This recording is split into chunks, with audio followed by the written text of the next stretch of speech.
বলিউডের জনপ্রিয় অভিনেতা আমির খানের তৃতীয় বিয়ে নিয়ে দীর্ঘদিন ধরে চলা গুঞ্জন অবশেষে বাস্তবে রূপ নিতে যাচ্ছে।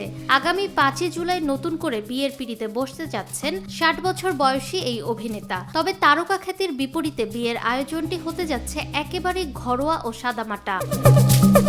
পাত্রী দীর্ঘদিনের আলোচিত প্রেমিকা গৌরী। মুম্বাইয়ে আমির খানের নিজের বাসভবনে আইনি প্রক্রিয়ায় বিয়ে সম্পন্ন করবেন তারা।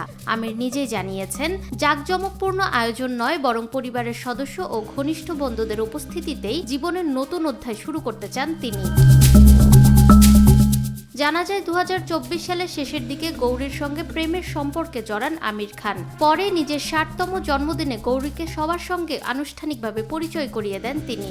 এর আগে রীনা দত্ত এবং কিরণ রাওর সঙ্গে বিবাহ বন্ধনে আবদ্ধ হয়েছিলেন আমির। পরবর্তীতে দুই সম্পর্কেরই বিচ্ছেদ ঘটে। এবার গৌরীর হাত ধরে জীবনের নতুন অধ্যায়ে পা রাখতে যাচ্ছেন এই বলিউড তারকা। ফাহমিদা বিনতে আনোয়ার, নিরপেক্ষ।